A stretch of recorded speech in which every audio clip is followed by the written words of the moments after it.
Screen के दोनों हिस्सों को जरा ध्यान से देखिए। एक सोशल रियलिटी यहाँ पर आपको देखने को मिल रही है।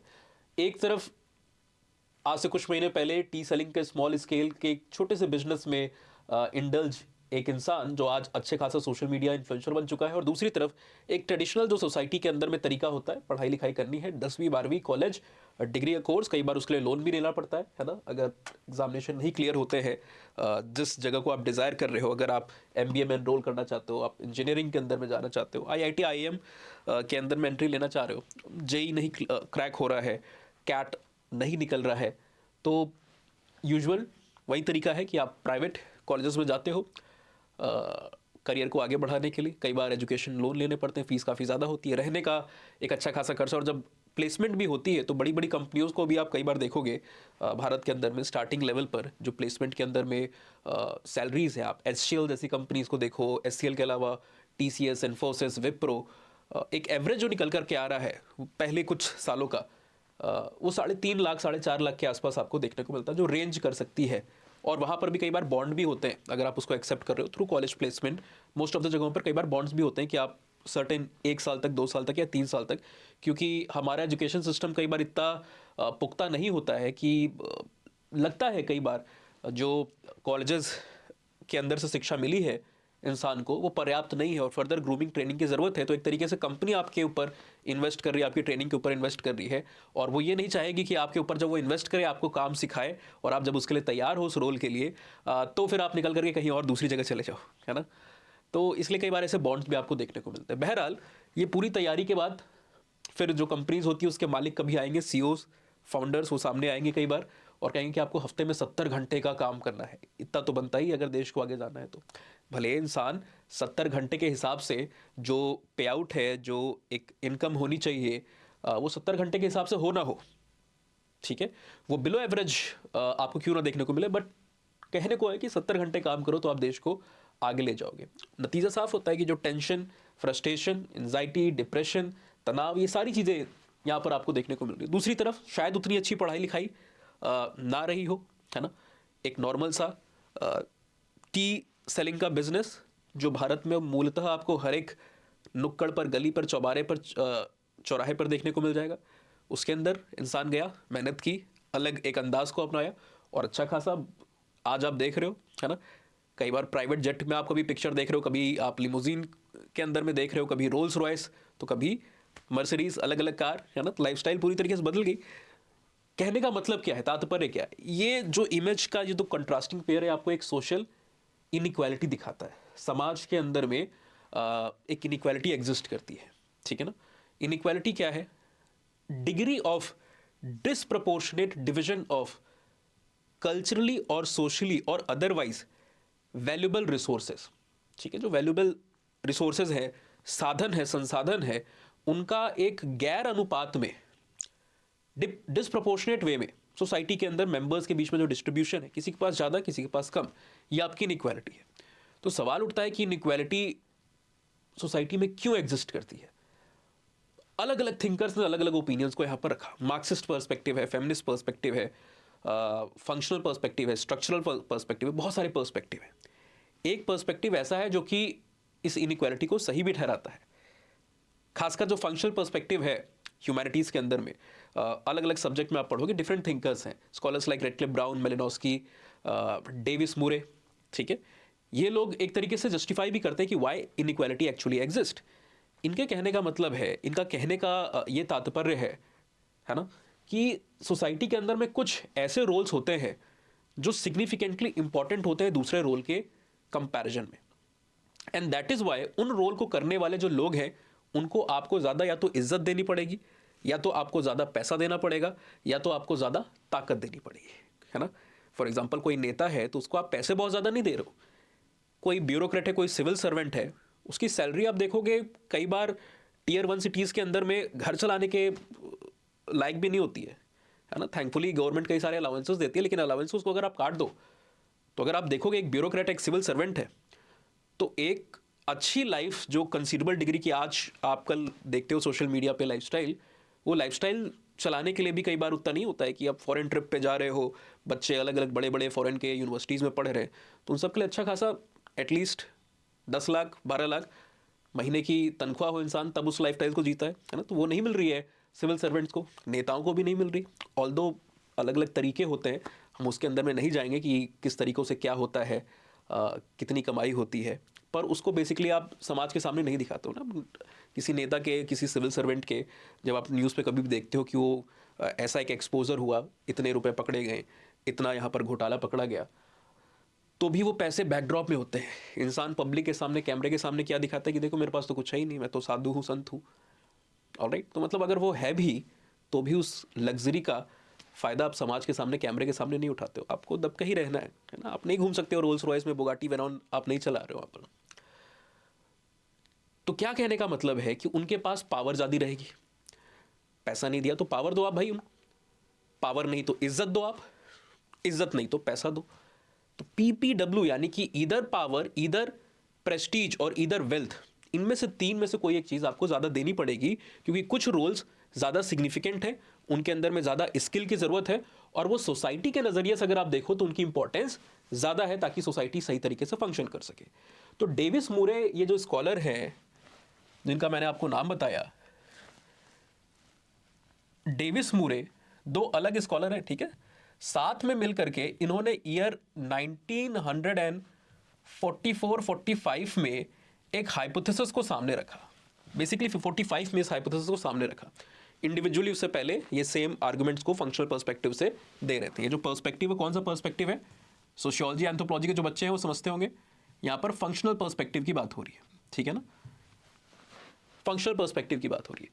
तो डेविस मूरे का ये कहना है कि basically inequality exists because there are certain roles in the society which are more important, जिसके लिए ज़्यादा स्किल चाहिए, और उनको जो कर रहा है इंसान, उसको आपको ज़्यादा कुछ ना कुछ तो देना पड़ेगा। और जब आप उस इंसान को ज़्यादा दोगे, दूसरे इंसान जिसका काम सोसाइटी के लिए उतना इंपॉर्टेंट नहीं है उसको कम दोगे, तो अपने आप नेचुरली सोसाइटी के अंदर में इनइक्वालिटी जन्म लेगी, है ना।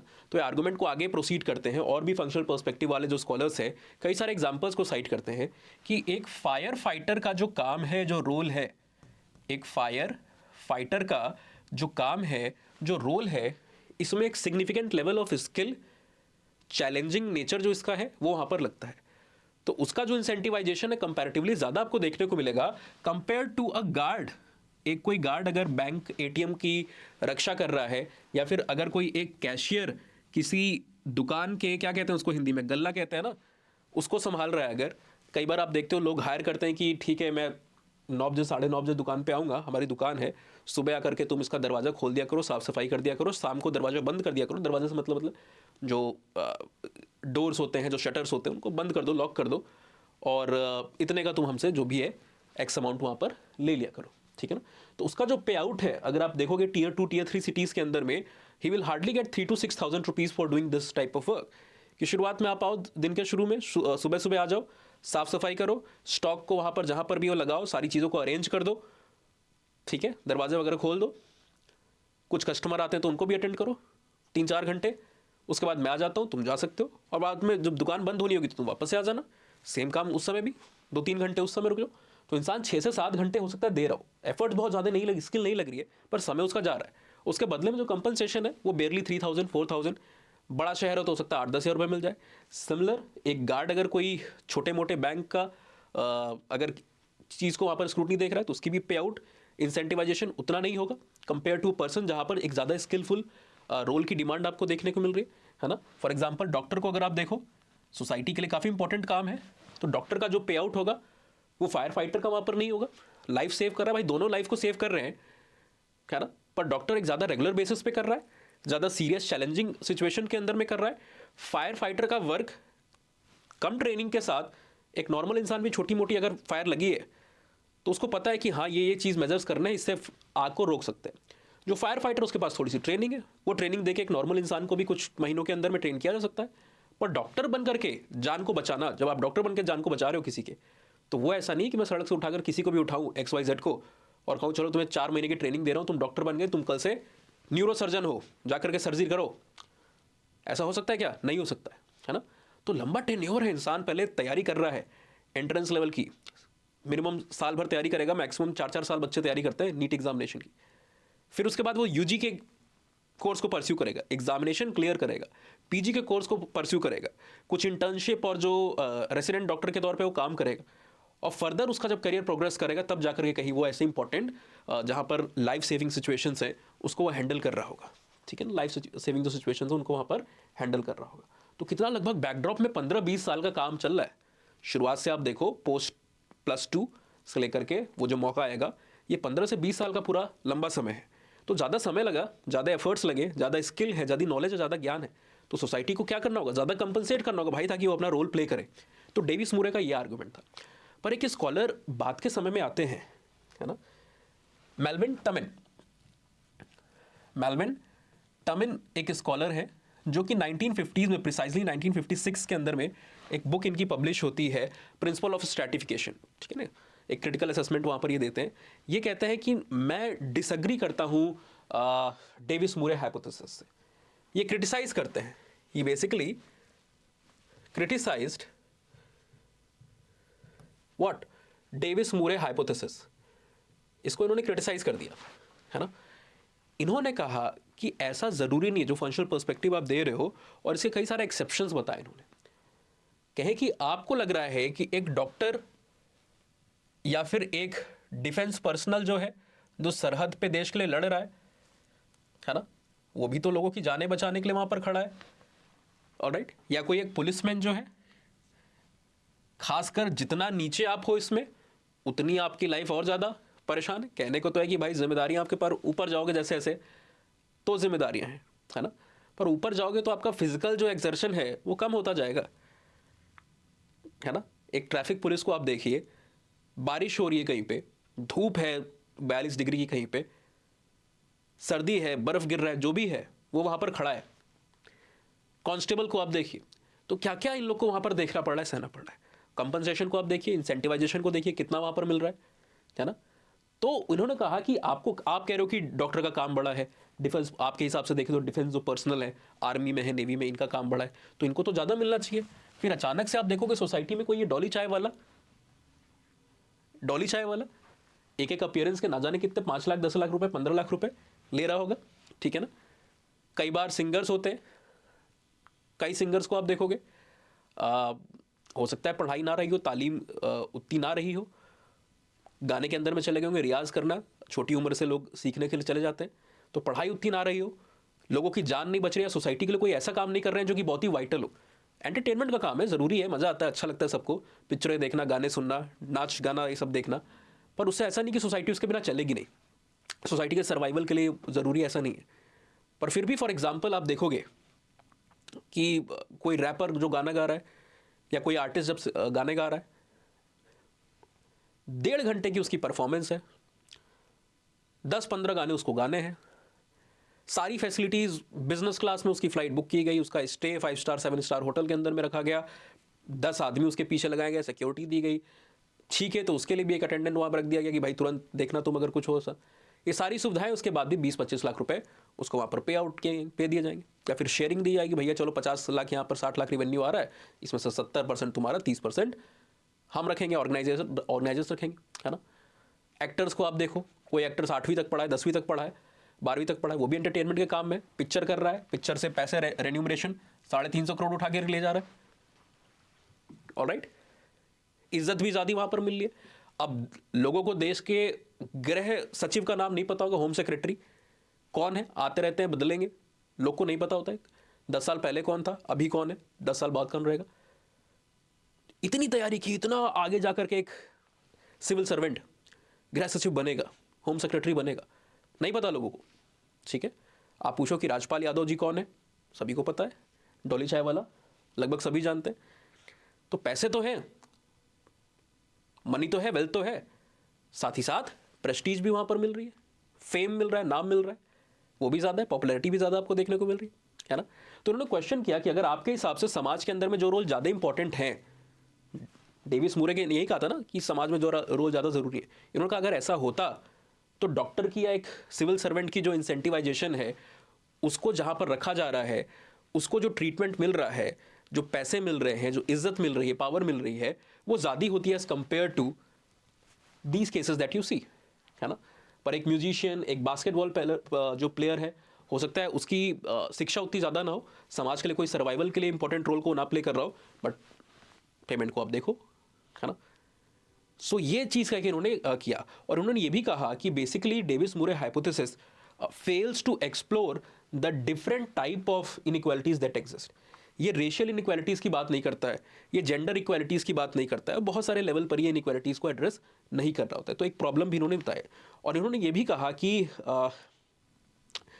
ज़्यादा रिसोर्सफुल या ज़्यादा पढ़ा लिखा होने से, एजुकेशनली आप बहुत ज़्यादा अगर आगे हो, जैसे डॉक्टर है या फिर कोई और भी है, सिविल सर्वेंट है, तो ज़रूरी नहीं है कि आप उससे ज़्यादा इनइक्वालिटी के अच्छे साइड पे जाओगे, यानी कि आपके तरफ फेवरेबल ट्रीटमेंट आपको मिलेगा। ये कहते हैं कि एक अगर कितना भी ब्रिलियंट इंसान हो, कितना भी ब्रिलियंट बच्चा हो, the likelihood of him getting succeeded in life, कि बहुत अच्छा वो कर जाए, बहुत बड़ा वैज्ञानिक बन जाए, ये बहुत कम है। ऐसे बड़े छोटे कम केसेस देखने को मिलते हैं। APJ अब्दुल कलाम का इसीलिए इतना हम नाम लेते हैं ना, फेमस लेते हैं, क्योंकि वो ऐसी एक परिस्थिति से, पृष्ठभूमि से निकल करके आए थे, चैलेंजिंग सिनेरियो से निकल करके आए थे, ब्रिलियंट थे, और उन्होंने वो नाम कमाया। पर और कितने APJ अब्दुल कलाम जैसे लोगों को हम जानते हैं, है ना। तो it is not very often, it is very rare. तो अगर किसी का वो एजुकेशनल पृष्ठभूमि उतनी अच्छी नहीं है, मतलब सॉरी, जो इकोनॉमिक कंडीशन है वो उतनी बेटर नहीं है, तो नो मैटर उसकी पढ़ाई कैसी हो, उसका इंटेलेक्ट कैसा हो, कितना जीनियस हो वो, उसको इस इनइक्वालिटी का सामना करना ही पड़ेगा। बहुत कम चांसेस है कि वो बहुत ही आगे सक्सेस वहाँ पर बन जाए।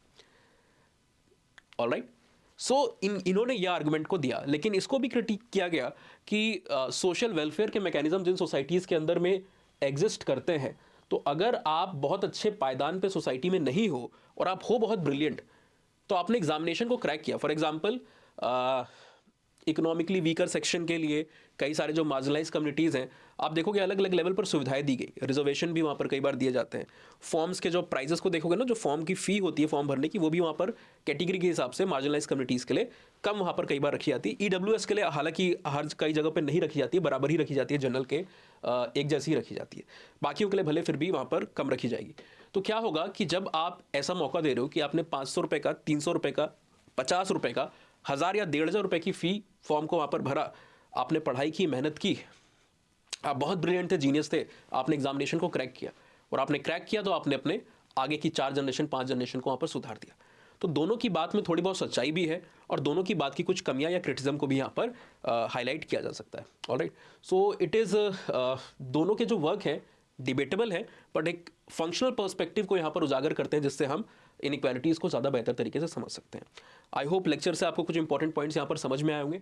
एक चीज़ और बताऊँ कि अगर आप एंथ्रोपोलॉजी के स्टूडेंट हो और डिटेल में इन सारी चीज़ों को पढ़ना चाहते हो एग्जामिनेशन पॉइंट ऑफ व्यू से, है ना, तो आपके लिए एक अच्छा मौका है। स्टडी IQ IAS पे फिलहाल जब आप इस वीडियो को देख रहे हो तो एक सेल यहाँ पर चल रही है, new year cell, new year offer यहाँ पर चल रहा है, और इसके अंतर्गत आप एडमिशन लेते हो अगर 3 जनवरी से पहले तो एक हाई डिस्काउंट कोड आपको वहाँ पर प्रोवाइडेड रहता है। US लाइव का कोड ही बेसिकली आपको लगाना है, उससे आपको बहुत अच्छे डिस्काउंट पे इस समय कोर्स मिलेगा 3 तारीख तक। उसके बाद प्राइजेस नॉर्मल हो जाएंगे, बैक टू नॉर्मल, ठीक है ना। तो ट्राई कीजिए to get enrolled as soon as possible.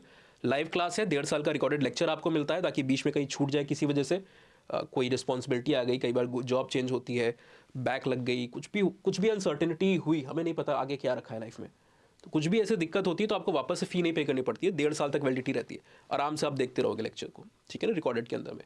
Test series अलग से नहीं लेनी पड़ती है, 8 सेक्शन 4 फुल लेंथ इंक्लूडेड है, उसके मॉडल आंसर्स भी मिलते हैं, टाइमली वैल्यूएशन भी होता है, एक क्वेश्चन का मैं वर्बली डिस्कशन भी आपसे करता हूँ वीडियो में। नाउ कंटेंट भी पूरा मिलता है, क्रक्स है, class PPT, handwritten notes और आपका वैल्यू एडिशन मटेरियल, सबका पर्पस अलग अलग है, ठीक है ना। तो ये सारी चीज़ आपको यहाँ पर मिल रही है और डिस्काउंटेड प्राइस पे मिल रही है। यूनिट 6 थ्योरी से हमने स्टार्ट किया है। इट इज़ ऑलवेज एडवाइजेबल कि आप या तो सोशल एंथ्रो से करो और या तो थ्योरी से करो, और ये दोनों हमारे जो अगले बैच हैं इन टॉपिक से स्टार्ट होने वाले, वो मई जून से पहले तो नहीं होंगे, वो जून के आसपास ही होंगे, ठीक है। तो ये समय है मेक और ब्रेक, दोनों यहाँ पर फ़ायदे हैं। एक तो सही सेक्शन से भी शुरुआत हो रही है, जो बैच अभी हमारा है, बैच भी 3 तारीख को क्लोज हो रहा है, तो उससे पहले आपको एडमिशन लेना है। और दूसरा फ़ायदा बेसिकली यहाँ पर है कि डिस्काउंटेड प्राइस मिलना है। कोई भी कन्फ्यूजन हो ऑप्शनल के सिलेक्शन को लेकर के, या फिर ऑप्शनल को सेलेक्ट करने के अलावा एनरोलमेंट के समय आपको कोई दिक्कत आए, तो ये दोनों ID दी हुई है, इस पर आप मुझे मैसेज करके क्वेश्चन को पूछ सकते हो। नए बच्चे हर एक कोर्स पे स्टडी IQ में सिर्फ यही कोड लगाएंगे, कोई भी कोर्स आप लो, US लाइव लगाना है, मैक्सिमम डिस्काउंट हो मेरी गाइडेंस के लिए। जो पहले से एनरोल्ड हैं बच्चे, ओल्ड स्टूडेंट जो हमारे हैं स्टडी IQ के, वो मेरी आईडीज़ पे मुझे मैसेज भेज के एक्स्ट्रा डिस्काउंट कोड मांग सकते हैं। रजिस्टर मोबाइल नंबर भेज दीजिएगा और अपना जो पूरा नाम है वो भेज दीजिएगा। फ्री मटेरियल पीवाईक्यू की बुकलेट को एक्सेस करने के लिए फ्री ऑफ कॉस्ट आप इस चैनल पे जा सकते हो टेलीग्राम का। ठीक है, तो होपफुली आपसे बैचेस में मिलते हैं, अदरवाइज अगले वीडियो में। Goodbye, take care, have a very nice day.